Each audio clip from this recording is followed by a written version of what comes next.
in Facebook land. How are you today? Today is an amazing day, and thank you so much for stopping in on Tuesday's training. Tuesday's training, this is where I go live every Tuesday, right around 1 o'clock, as close as I can to Tuesday to 1 o'clock, and sharing tips and strategies for you so that you can rock your marketing, so that you can earn the living you desire. So welcome aboard. Hello, Carolyn. Welcome, welcome. And whoever is here, please put your comments in the chat. Woo, 7 people there. Love it, love it, love it, love it. So much so. Okay, so excuse me, I should have brought my water bottle. Anyway, this is going to be a little longer than I normally do. Simply because there are 9 of these crucial elements. So I'd love to know who is here watching. Hello, Mary. Yes, Mary, good for you. Thanks for stepping in. For some of you, if you already know who I am, and if you already know what I talk about traditionally, you are going to hear some repeats. But just like learning everything, I believe repetition is very good. So here we are. Number one crucial element you need to make 100K in your business. And the first one is you need to know your vision. You need to be really, really clear on what your vision is for your business. Hey, look at all these people. Wonderful. Hey, Mark. Hey, Carol. Elva. Cassia, good one. Thank you for stepping in today. You need to know your vision. You need to know what you want your business to look like when you kind of finish building it. It's like taking a trip. You need to know that second GPS coordinate to plug into your GPS so that you can get there. Okay. The second part of this, it's still number 1, is you need to know why. Why do you want to build the business? Now, you could say, well, I need to support my family, right? But we also, most of us need a deeper why. We need a deeper why. Why do we need this money? And I recently heard a friend of mine describe it this way. Your 3 money reasons. These are writer downers. You need a money reason for yourself. You need a money reason for, you could call it safety. So that could be, putting a roof over your head, groceries. And then you need a money reason for number 3 is what she calls service. How do you want to show up and be of service to people? So maybe somebody could write these down. 3 money reasons. Hi, Bonita. 3 money reasons. One is self, safety, and service. So the number 1 crucial element you need in your business, you need to know your vision and why you were doing it. Here's my journal that I write in, and I read my vision. It keeps me on track. It keeps me focused. It's kind of like describing where Successville is on a map. Okay? Number two, and thank you, Elva, perfect. Number 2 is about recognizing and reframing limiting beliefs. You see, there are several elements to building your business. There is strategy, there are tactics, those are 2 very different things. There's implementation, and there's mindset. So let me tell you a quick story about mindset or limiting beliefs. And your limiting beliefs can be about money. That's a huge one. But I recently came across one about visibility. I was at a networking meeting. There were 20 people who are committed to growing their business. And we broke out into little breakout rooms like we do in Zoom. And somebody asked the question, well, I want to get more people into my group, my free group. I went, well, your free group. I said, well, Are you posting on social media? Are you doing videos? Are you doing that kind of thing? And she goes, no, I don't like social media. And I went, okay. And so we had this whole conversation about her not feeling comfortable being visible. This woman as a freaking expert. I mean, expert on what she does. But she has this whole headspace around not wanting to be visible. That is going to hold up her business, and it already has. So, recognizing and reframing limiting beliefs. Now, those of you who know me have heard me talk about what I call, we have this little voice sits on our shoulder, the itty bitty shitty committee, right? And that voice can sometimes talk to us about money. It can be, I don't deserve this amount of money. I couldn't possibly charge that amount of money. Any of you ever felt like that? Let's be honest. Raise your hand. Comments in. Money beliefs. Yep. So how do you overcome these money beliefs? It is not a switch that you can flip like a light switch. Believe me, I know. I work continuously on my money beliefs. But I'm going to give you a little mantra that can help you. Okay, I don't see anybody commenting here. And I know there are people out there that you might have money issues. Thank you, Carolyn, for being brave and honest. Okay, so here is a new money mantra. So it could be something that you write. It could be something that you post. I have one posted in my bathroom. Simply like this. Instead of, I don't deserve this money, I couldn't possibly charge that amount of money. Money flows to me easily and effortlessly. I'll repeat it. Money flows to me easily and effortlessly. And my next pay in full client is on their way. Okay? Money flows to me easily and effortlessly. My next pay in full client is on their way. So we've talked about number one, number two. Number three. Focus on one. Focus on one high ticket offer that solves one problem for one type of client. Common, and I struggle with this myself, I'll be honest. Okay? One high ticket offer that solves one problem for one client. It's called the power of one. And everything leads to getting people into that high ticket offer, that signature program, flagship program, compelling core offer, whatever you want to call it.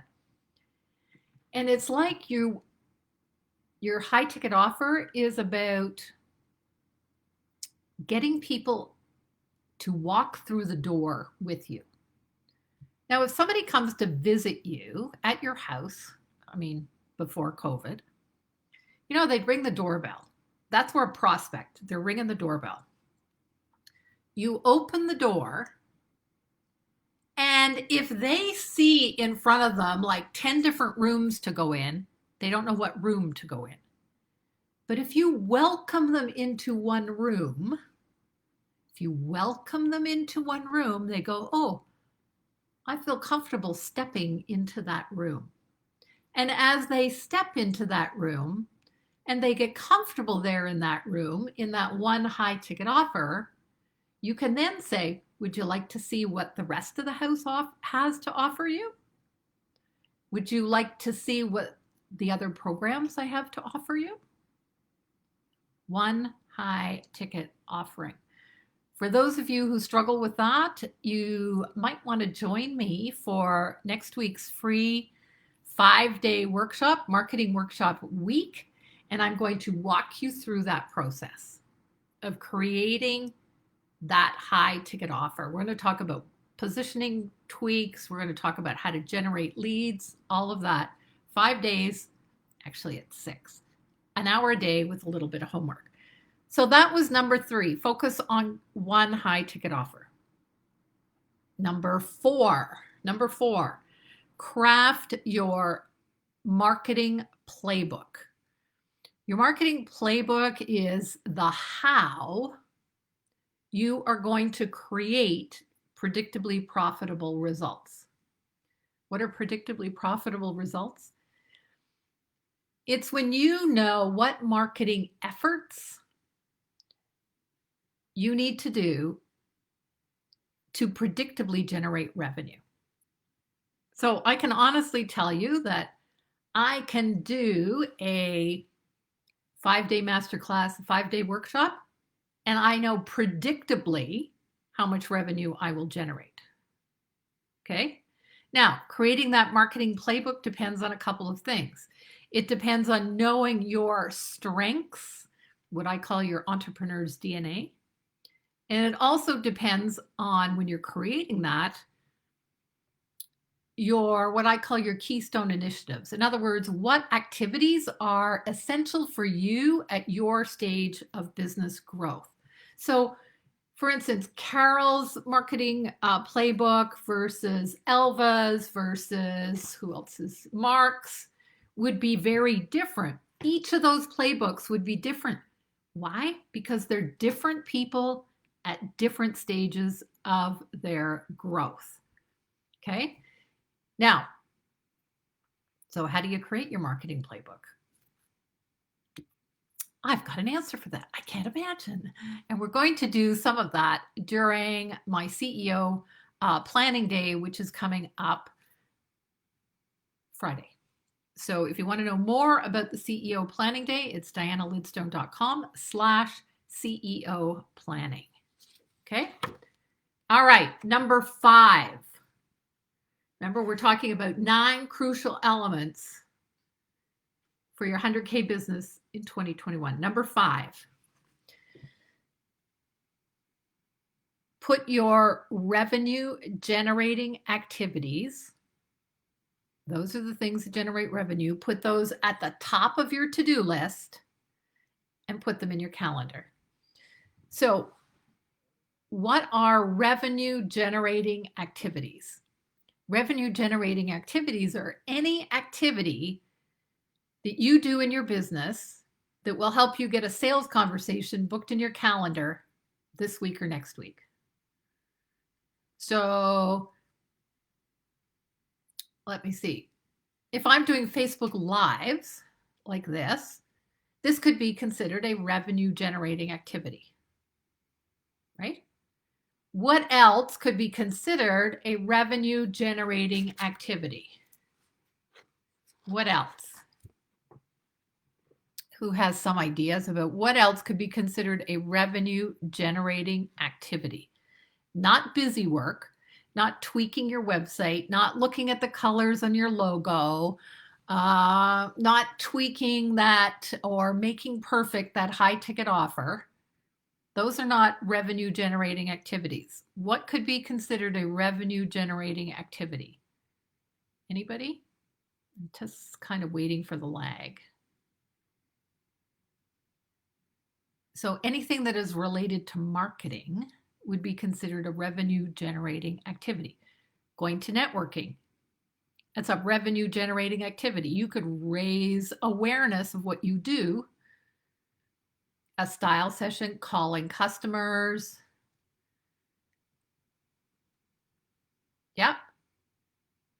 Calling customers. Elva, I'm not sure what business that you're in, but calling past customers obviously would be a great way, because past customers are a great way to generate revenue. Okay. So anything that is considered marketing is considered, yes, of course, responding to a potential client, obviously, posting on social media. Posting on social media can be a revenue generating activity if you are doing it in a certain way.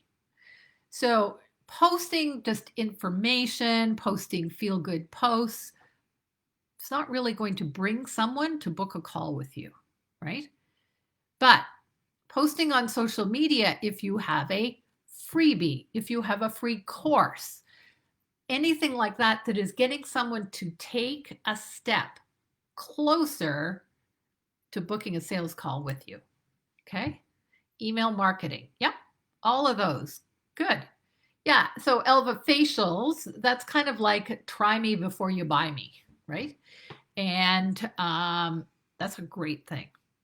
All right. Number 6. Let's move on to number 6. In the past, I've talked about 5 general activities that all entrepreneurs do.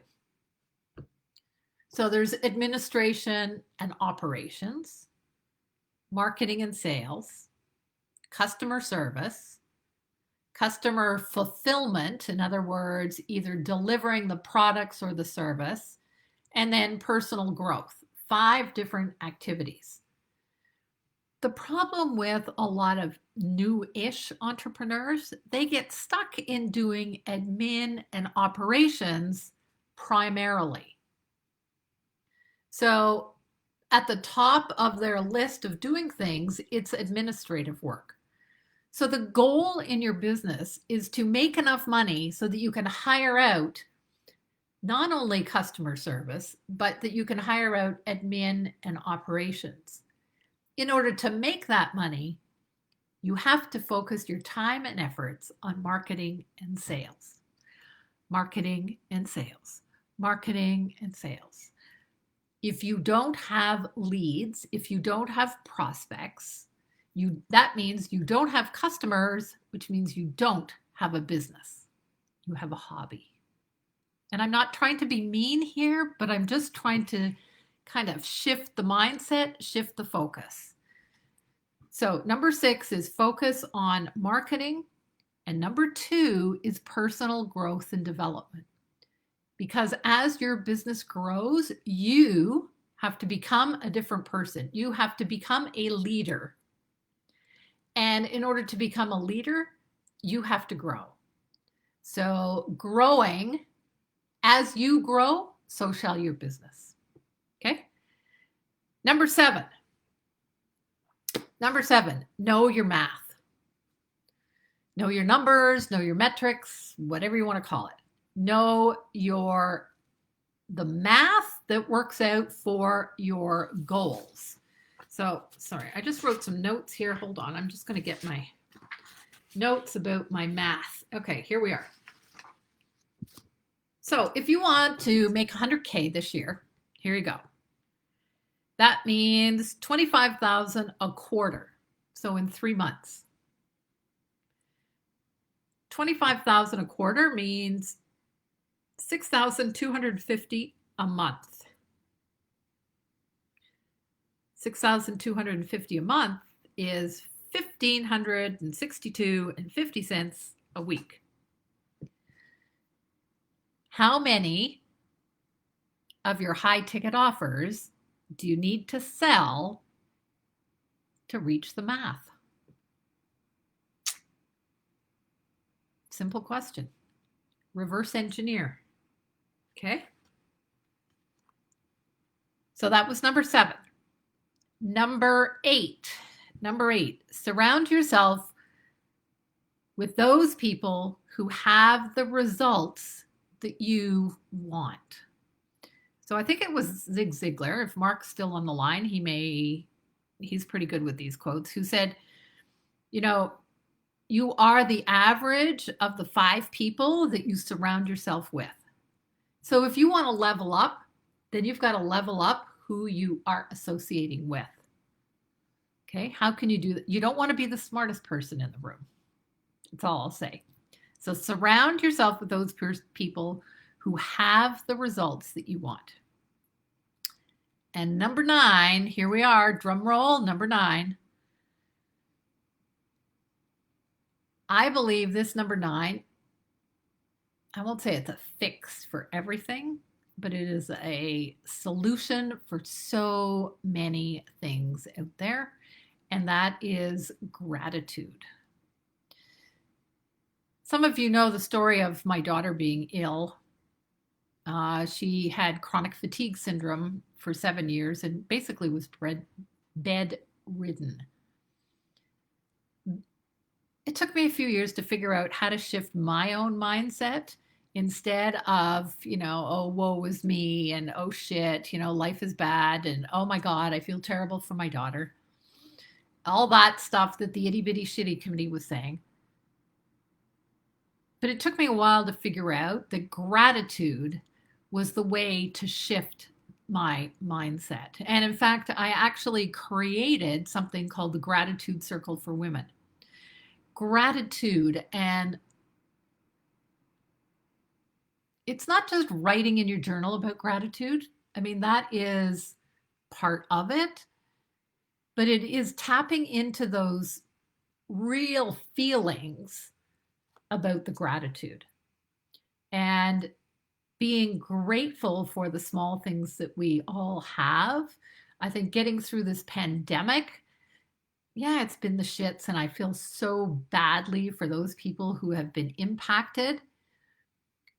But every single day, there is something small, gracious, grateful blessing that you have in your life that you can express gratitude for.